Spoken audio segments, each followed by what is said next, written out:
So, how many of you guys have been coming this summer? I haven't been out, Tyler. Yeah, in and out. It's okay if you've been here. Just wondering. How many were here last week? Nice. So this isn't like totally out of context. So where have we been last week? Where were we? What book are we in? One time with the freshman course, it was like the 8th week, and someone was like, what book are we in last week? Okay. So, where have we been? What was happening last week, if you were here? Shout it. You can whisper it. You can whisper it too. Something with the tablets. Got it. The Ten Commandments. Yes, the Ten Commandments. Exactly. Right? So, right, Israel has come out of Egypt, gone through the wilderness, had some like skirmishes, and then they finally come to Sinai. They're making the covenant. God's making the covenant with Israel through Moses, right, out on Sinai. And so the covenant is officially ratified. The deal is sealed last week. And so the covenant is confirmed. Israel is now in a covenant relationship with God. And so we're going to be picking up right after that. And yeah, before we jump in, can I just pray for our time today? All right. Heavenly Father, I thank you for your word and for just the story of Israel, which is in so many ways our story. And Lord, I just ask that this discussion tonight would be good and fruitful and helpful and clarifying. Sometimes Old Testament can be bewildering and confusing, Lord, so we just ask that your presence would be here tonight and that you'd be honored in our conversation. In Jesus' name, amen. All right, so let's do, just quickly, so tonight we're doing 25 through the end of 31, which is 7 chapters, which is like, good luck. So how many of you guys have like peeked at these chapters? Maybe read? Peeked. Okay, guys, these are the most boring chapters in Exodus, so you're not missing much. But seriously, whenever I would read Exodus when I was younger, I'd be like, this is exciting, like things are kind of weird and crazy, and then you get here and it's like, I'm done. It's so boring. And so, don't worry, we're not going to read it out loud. I was like, what if I just, we're just going to read every single sentence of these next 7 chapters. No, we're not going to read this whole chapter, this whole section out loud, but we're just going to have, we'll read a few different chunks to kind of get a sense of what is going on here. But big picture, what's happening in these 7 chapters is the beginning of the plans for the tabernacle. So basically, it's God and Moses still chatting on Mount Sinai, and God is conveying to Moses all of the instructions on how to build this tabernacle. Okay? And so there's all these different pieces. There's the Ark of the Covenant, the table for bread. Does God eat the bread? I don't know. The golden lampstand, right? All of these different elements, the bronze altar, the oil, the garments for the priests, how the priests get consecrated, the altar of incense, like all these really specific details about what goes in the tabernacle. And so it's like measurements and materials and lots of things. I'm like, what is Kerhoulas flour? I don't know. And so all of these different instructions on how to actually build the tabernacle. It also has like kind of a job description for the priests. And then another big important thing is the role of Israel, God's people, in actually building this tabernacle.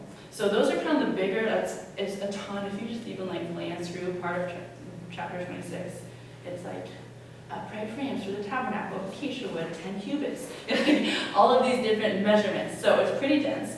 But we're going to read like 4 different passages tonight. So on your handout, did you guys bring Bibles or both Bibles, something? Why don't we just, I guess, should we do 2 groups of 3 maybe? Tyler, do you want to jump in with someone? Yeah, sure. Yeah, sure. But I think some people are coming, so. Okay. Well, we'll just, are they that close, do you think? Or like, they said like a couple minutes ago, they said, we're going to make a run for it. okay. So, yeah. Okay. Well, why don't we still break it into 2 groups of 3 and start at least? And then they can jump in when they get here. Okay. All right, so we're going to be in this, on your little handout here in this top section first. So, just maybe break into 2 groups of 3. I guess you could even just go by rows, that'd be easiest. And chapter 25, verses 1 through 9, and 17 through 22 22, chapter 28, verses 1 through 14, 29, 35 through 46, and 31, 1 through 11. So this is just kind of hitting some different spots throughout these 7 chapters so we can get an idea of what all is going on here. So as you read them slowly out loud in the group, and just pay attention to the basics of what is being said here. And then I have some just questions. I don't want to be talking the whole time, so we're just going to have some discussion questions built in. So we'll do this, and then we'll talk for a bit, and then break up again and do more. So yeah, why don't you guys start by reading out loud?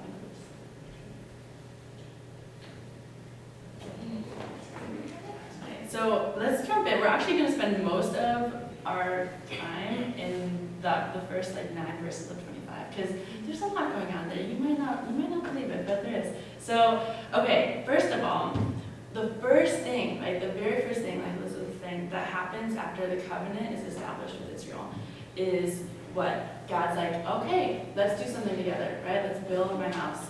So immediately God goes from establishing union to participation. Now come and commune with me, okay? And actually build the place where you are going to commune with me. So union, what do I mean by that? The law is part of the union. Okay, so has anyone heard these 2 words go together, union and communion? Maybe not. I don't know. What might union mean? What does it mean that Israel is now united to God?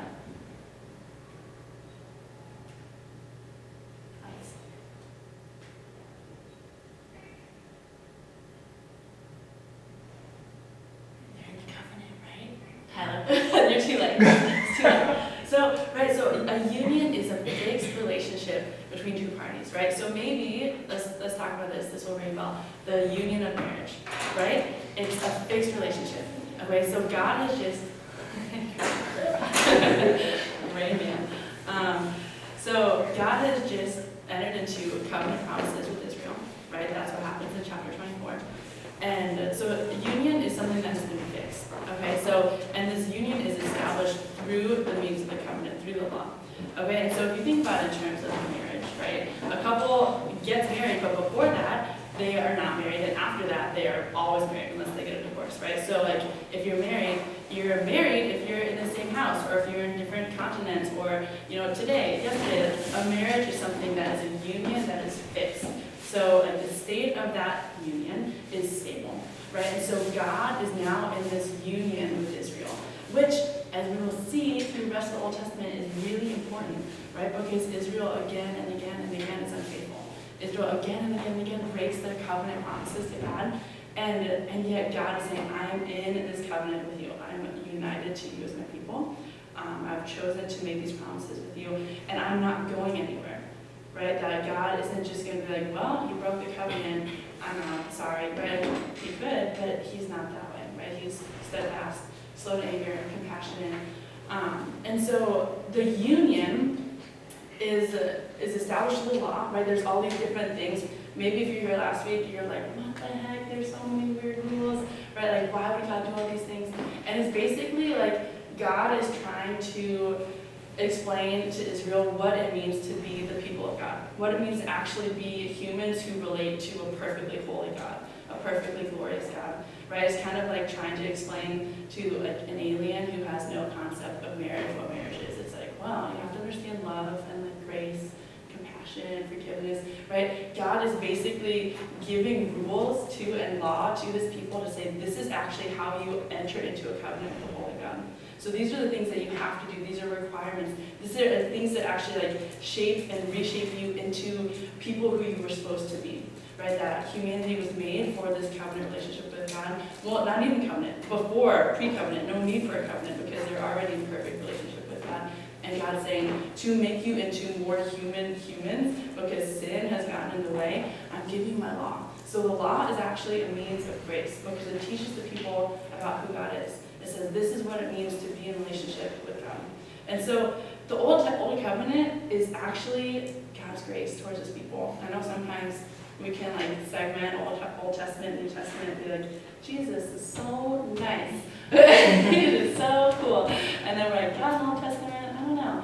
This is God's grace, right? He does not have to enter into a covenant with the sinful and wayward people, which already they've been going all over the place. Next week, golden calf, what the heck, right? So God does not have to do this. This is his grace, that he chooses to draw near to a people who have no merit, right? That there's nothing special about Israel except that they're his people of promise.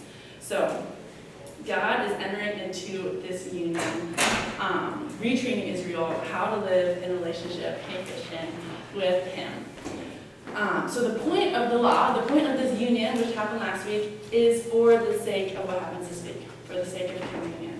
All right, so communion probably rings a bell. What is communion? Is it something we do on Sundays? Yes. It is. Good. What does communion mean? Like maybe what does the word mean before we talk about the activity of communion? What does it mean to commune with someone, Tyler? Oh, rats. Now you changed the question. No, okay, you go. Well, You can answer however you want. I could be completely wrong. I was just thinking like to take part in, because that's like what we do when we take communion. We take part in Surprise Christ. the intern, Tyler. You made it. Was that right? Yeah, absolutely. Right? Communion is definitely like knowing and relationship and intimacy, but absolutely it's participation.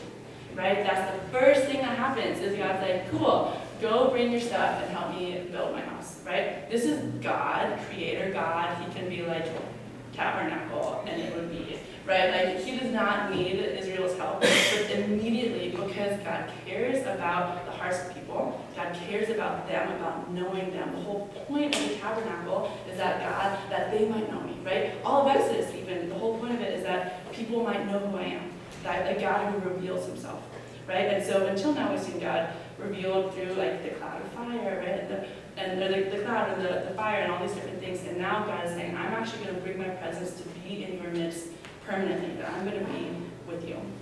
So communion is definitely participation. So when we think about communion, even, let's just fast forward a bit to New Testament, when we think about communion that we take on Sundays, Lord's Supper, right, we say it's Jesus' body that's broken for you. Sounds a lot like a sacrifice, right?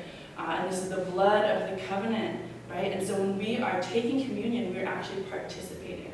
So communion is not just called communion for like random word day, right? It's because we're participating in what Jesus has done.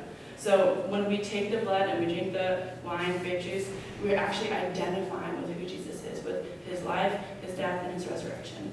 And so that's obviously New Testament where we are, but in the Old Testament, God is doing the exact same thing. He isn't just some like distant God, kind of like, cool, you made a promise to me. No, immediately he's like, cool, come participate with me. Come know me, come be in my presence, right? Build this house with me. Every relationship is two people, two different parties, right? So this isn't just God kind of like pounding on Israel's door, right? He's saying, come and join me, come and be in a relationship with me. So communion is definitely participation, right? God is so interested in Israel participating in his story of redemption, in which the tabernacle is actually like step one. So everything else that happens after the union, the covenant, is actually communion with God, right? That's what the whole covenant is about. So what does it look like then for Israel right away? So looking in 25 verses 1 through 9, halfway through, I guess verse 2. From every man whose heart moves to me, you shall receive the contribution for me. And the contribution shall be all of these different elements, right? So immediately again, this is creator God. He actually, right, who God sends Israel away from Egypt with like all the goodies of Egypt, right? And so the fact that God is asking them, he's like, I gave you these things, right? Like, these were yours to start with. And now you're coming out to build my tabernacle, and I'm asking you with your generous hearts to give them back to me, right? To give them for the benefit of the community, for the place that I'm going to dwell, actually. Maybe some of you studied Acts last semester. I know some of you did. Some of you. But maybe this rings a little bit of a bell, right? That the covenant community, the fellowship of believers, as it's called in Acts, one of the most prominent identifiers is that it says they have everything in common, that no one has need, that everyone gives from their heart, that everyone makes sure that everyone has what they need, like no one's holding tightly onto their possessions. And so generosity is an enormous characteristic about the people of God, right? That is basically like flying in the face of selfishness, saying like, this isn't even mine anyways. The Lord gave this it back to him for his purposes, literally for his glory, for his temple. So, right, God could have just made a tabernacle out of nothing, but he wants his people to participate in his recreation efforts, right, and his reestablishing of shalom on earth. So, and again, I think it's important to say, every man whose heart moves him, right? And so, as they promised in the chapter before, right, they promised to be obedient to everything that God has commanded them. So one of their first, their big things is obedience, okay? And yet here God is saying, by your heart, obey. So I'm inviting you to actually do what you promised to do and obey me, but do it by your heart, right? And so obedience is always connected to your heart. Maybe this also sounds like Jesus, right? Because if you love me, you will keep my commandments. And so love is always the motivation for obedience that God desires, right? The psalmist says, burnt offering and sacrifices. I do not desire a contrite heart, right? And so the whole point of the sacrificial system is always to get at the heart of a person, not just to run through a whole bunch of rituals, right, to make things better, but God cares about our hearts. And maybe also this sounds a little bit like offertory on Sundays. Maybe that's something you guys are like, we have no money. That's okay. But at the same time, it's the same principle, right? Of you have been given certain things, right? You have been given things by God, even just being here. And so maybe you have $10, maybe you can give a few dollars. I don't know. Maybe you can give up your time. But the response to have been being shown grace is generosity, right? So the same way with Jesus, when we know his grace and his love, when we know that we've been given everything in him and really believe that, that's what makes Christians generous people, willing to serve, willing to give, willing to help. And it's the exact same in the Old Testament, guys. This isn't like some flipped, inverted world where Jesus swoops in and is like, I'm here, guys. I'm going to make it really nice, right? So much of the Old Testament is the same as the New Testament. God cares about the hearts of his people. He cares about knowing them. He cares about them loving him, and that their love would actually motivate their obedience. Yeah. So we also see just opening lines, verse 8. Let's see. I'll start getting into some more of the details. Okay, so it says, verse 8, and let them make me a sanctuary that I may dwell in their midst. Sanctuary. Okay, so you could look at all of Scripture through the lens of God wanting to dwell with his people. That's the whole story. Okay, Garden of Eden creation, God makes a sanctuary. Eden is a sanctuary where he walks with Adam and Eve, with his people in the cool of the day, right? And so they know him perfectly. He knows them perfectly. Not just knowing perfectly, but Adam and Eve relate to God perfectly. Right? This is why now the law is important, because they are always offering up right worship and adoration and praise, and they know and love him out of right positioning in some senses, right? That they know that he is their creator, and they know his glory in its wholeness, and they respond appropriately. And so it starts with the sanctuary, right? And now here, second book of the Bible, Exodus, we see God making a sanctuary, inviting his people to participate in making him a sanctuary, because he wants to dwell with his people, right? Ring any bells for New Testament? What's God's sanctuary? Well, how does God come in the New Testament? Jesus! Good job, Christian. In Jesus, right? God comes. Emmanuel, God with us, God dwelling with his people. And then, right, the Spirit dwelling in our hearts. Okay, let's fast forward, Revelation. What happens in Revelation? End of Revelation. Actually, let's read that. It's good. It's Revelation 21. Okay. 21. Um, 10. Can someone read Revelation 21:10 through 27? Surprise, Revelation. We're going there. Revelation 21, verse 10 through 27. And he carried me away in the Spirit to a great high mountain, and showed me the holy city Jerusalem, coming down out of heaven from God, having the glory of God. Its radiance like the most rare jewel, like a jasper, clear as crystal. It had a great high wall with 12 gates, and at the gates 12 angels, and on the gates the names of the 12 tribes of the son of Israel were inscribed. On the east 3 gates, on the north 3 gates, on the south 3 gates, and on the west 3 gates. And the wall of the city had 12 foundations, and on them were the 12 names of the 12 apostles of the Lamb. And the one who spoke with me had a measuring rod of gold to measure the city and its gates and walls. The city lies 4 square, its length the same as its width, and he measured the city with his rod. 12,000 stadia, its length and width and height are equal. He also measured its wall, 144 cubits by human measurement, which is also an angel's measurement. The wall was built out of jasper, while the city was pure gold, like clear glass. The foundations of the wall of the city were adorned with every kind of jewel. The first was jasper, the second sapphire, the third agate, the fourth emerald, the fifth onyx, the sixth carnelian, the seventh chrysolite, the eighth beryl, the ninth topaz, the 10th chrysoprase, the 11th jacinth, the 12th amethyst. And the 12 gates were 12 pearls, each of the gates made of a single pearl, and the street of the city was pure gold, like transparent glass. And I saw no temple in the city, for the temple is the Lord God the Almighty and the Lamb. And the city has no need of sun or moon to shine on it, for the word of God gives it light, and its lamp is the Lamb. By its light will the nations walk, and the kings of the earth will bring their glory into it. And its gates will never be shut by day, and there will be no night there. They will bring into it the glory and the honor of the nations, but nothing unclean will ever enter it, nor anyone who does what is detestable or false, but only those who are written in the Lamb's book of life. All right, sound familiar, right? All of the same kind of stones and building, right? Except it's all perfected, right?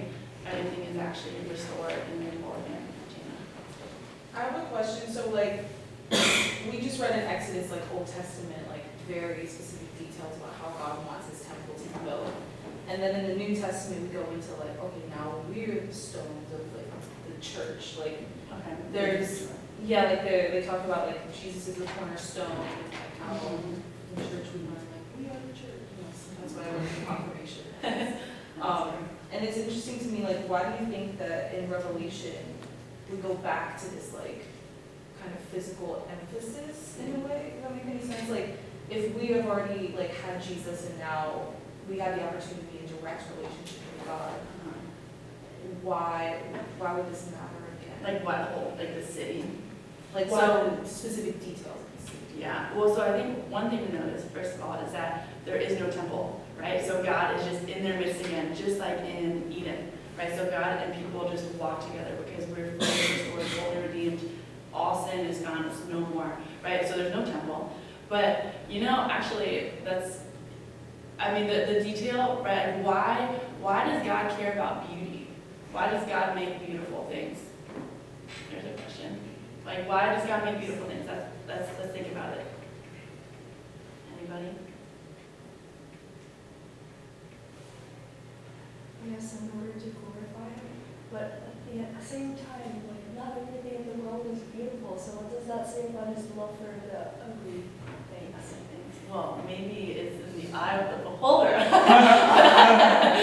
No, yeah, so God makes beautiful. So, okay, Jonathan Edwards, like, loved talking about God's beauty. It's really interesting. And so basically, Jonathan Edwards equates God's beauty with His glory, okay? And so basically his, like, a big thing that Edwards talks about a lot is how beautiful God is. Okay, and so one of the reasons, Edwards is like our local theologian, he was in New England, guys. But so one of the reasons that he like it just was accessible to him was because he lived in a beautiful place, and so he'd look around and be like, this is so beautiful, creation is so beautiful, even like the mud, you know, like mixed in with everything else, it can be like, this is an amazing thing, like God has made this, right? And so he basically talks about how beauty is the most accessible way for humans to understand the divine. Okay, and so basically, like, when we see something that is beautiful, it captures our hearts and our souls and our minds in a way that, like, it's just, we're, like, drawn to it, right? So this is the similar thing talking about, we want to adore and praise and, like, keep talking about how much, and how beautiful something is, because beauty and love actually start getting bound up together, right? We love things that are beautiful. We actually can worship and adore things that are beautiful. And so I think one of, just like stepping back, one of the main reasons that God uses beautiful things is because it just shows a little glimpse of His divine radiance. right? And so, yeah, I mean, like, especially even thinking about for Israel, right? Like, when they see, like, little glimpses of what the tabernacle looks like, they immediately are thinking, like, ooh, this is, like, the finest thing, right? God is 1,000,000,000 times finer than this, 1,000,000,000 times more beautiful, that he could just, like, make this out of nothing. You know, and so all of beauty is actually pointing to the beautiful one, who is God, and Jesus is the most beautiful one. And so all of the beautiful, like, elements that exist are just there to, like even that verse, right? Even the rocks cry out in worship, that they're just reflecting God's beauty that he has, like, bestowed on them in creation. And so I think simply it's just that beauty reflects who God is. And just little glimpses of it, but it's an accessible way. You know, and so I think even for us, a lot of Revelation 2 is not necessarily like, this is it exactly. You know, like, who knows, maybe, but like, well, I think Capital will be a city, actually. But at the same time, right, like, a lot of John's descriptions of things are like this, right? Because he's trying to help humans who have just no concept, no understanding of how divine and beautiful and glorious God is, just latch on to something, you know? And so I think it's just, like, God's creation is good and he made it beautiful for his glory. And so I think I love that even in the tabernacle, he's not, like, inventing new things for his people to use. It's like, I've created so many good and beautiful things that reflect my glory and my beauty. Use these things because they reflect who I am, right? And so, does that help at all, maybe a little bit? No, yeah. And reach out to that verse because he's great. Okay, let's talk a little bit. Oh my God, time went fast. Okay, so let's talk a little bit about this pattern. Okay, so we just read what the Revelation is going to look like potentially. And in verse 9 it says, exactly as I showed you concerning the pattern of the tabernacle, all of its furniture, so you shall make it. Okay, and so all of these things, like this word pattern is actually saying this is like essentially a blueprint, like a model of an existing heavenly place, right? And so God is basically saying, I'm bringing my heavenly tabernacle, my heavenly dwelling place to you, okay? And so he's actually making this like replica in some senses of what his tabernacle in heaven looks like, which is pretty crazy, right? That God in all of his glory, the one who created everything, is bringing himself into an accommodating way, right, to make himself known among his people. We need to skip some things. Okay, so I guess a couple like bigger picture things that the tabernacle is communicating about who God is it's communicating his holiness.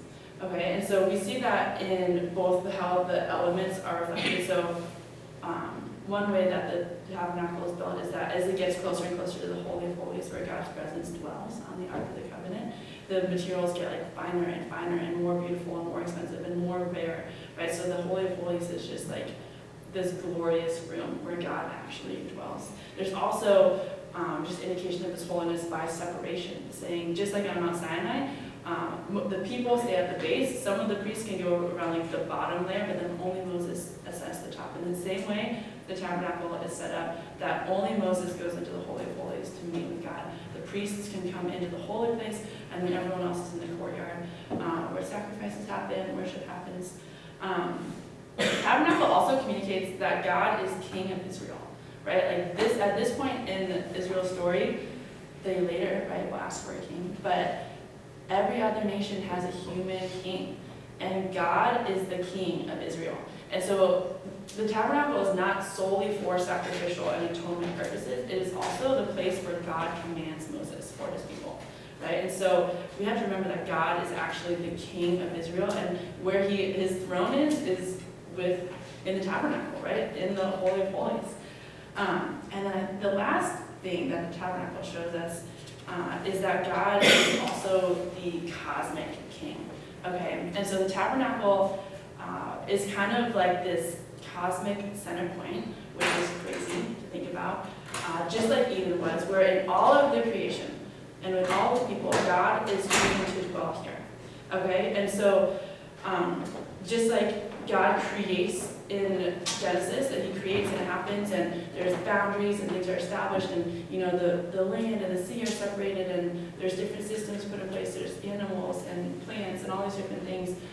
We see all, like, the tabernacle is God's new creation project, where new creation is actually going to start with Israel and spread, right? That's the mission of Israel. And so we even see a ton of different parallels in the building of the tabernacle, which happens later. But it's, you know, God saw everything that he made and it was very good. Moses saw all the work and behold, they had done it. The heavens and the earth were finished. That's all the work of the tent of the tabernacle was finished. The seventh day, God finished his work. So Moses finished his work on the seventh day. Like all these different parallels where God is actually inviting his creation to participate in his new creation, right? Of this reestablishing his reign, his rule over all of the earth.